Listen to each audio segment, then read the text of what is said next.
Hey everyone, this is Matt Stolenwork, and I'd like to give you a quick tutorial on how to use Moodle to create a midterm survey online for your students.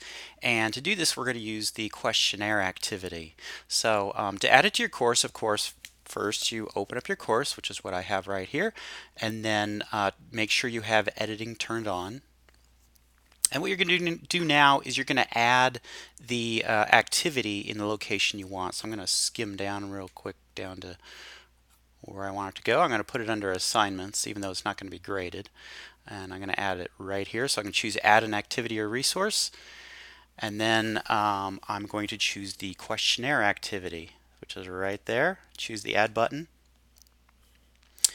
And now you have these settings for questionnaire here. So I'm going to go ahead and put in a title that is required.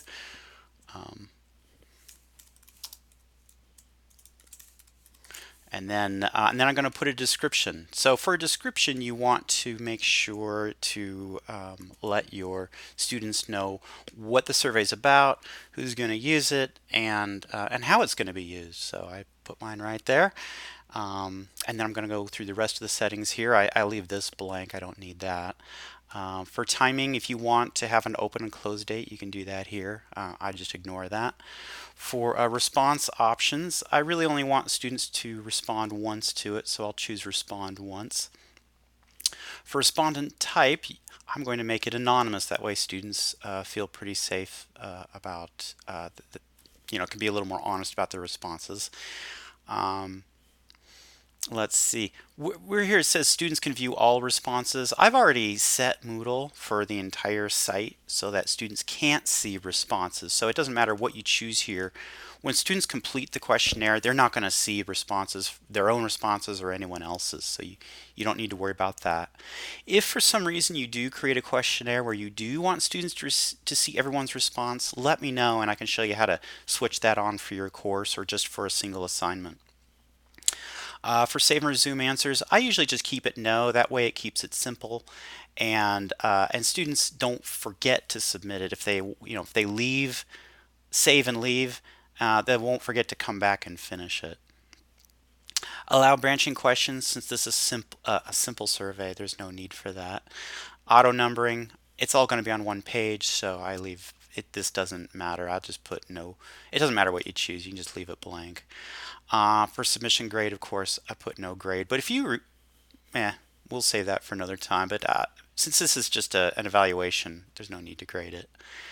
Go ahead and skip the remaining sections. They're not going to be relevant to us. And then choose Save and Display. All right, this is the part where you get to add your questions. So click the Add Questions button. You can choose a question type. Now, I really like qualitative, informal evaluations, so I always choose the essay box, though you can choose any one you want. Now, text box sounds like it might be reasonable, but you need to know that the text box is really designed for very short one-line responses of just a few words. And I want to give students the opportunity to give a more lengthy response if they want, so I'll leave that like that.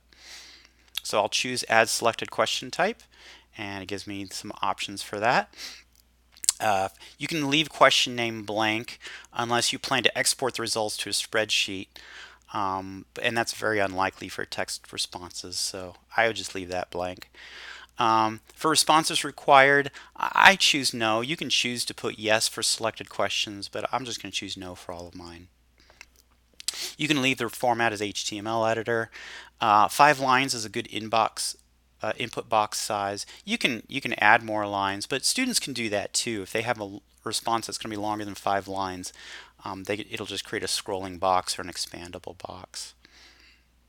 Okay, the text itself goes right here, so I'll go ahead and enter my question right here like that, and it looks pretty good to me. I'm going to choose Save Changes, and I'm all set up to add my next question. So choose question type, add selected question type.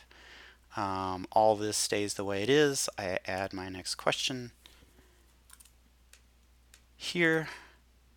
Oh, don't need that. Okay, I'll choose Save Changes. Now you can add as many questions as you want, but remember this is an informal survey. You want to keep it short, maybe 5, 6 questions. would be pretty good. Now you'll notice there's some icons at the top of each one. If you want to rearrange the order of these, you can do that using this move icon.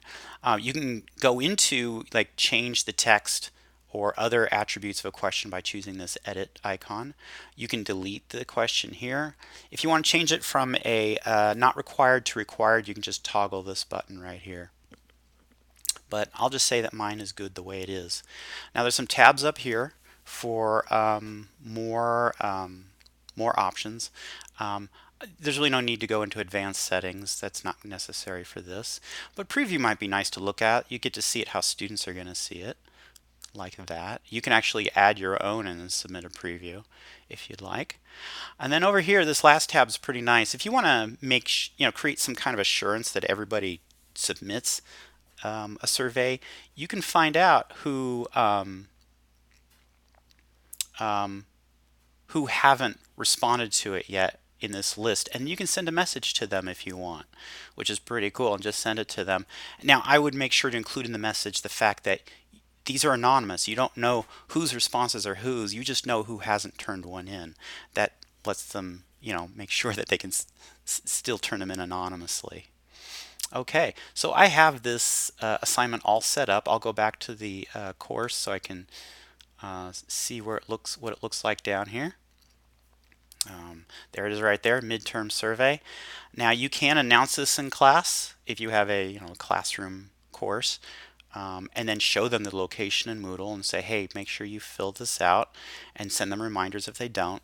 If you have a hybrid or online course, or even if you do have a classroom course, you could remind them online as well. And it's important to include in the message a link to the survey itself. So that's what I'll do right now.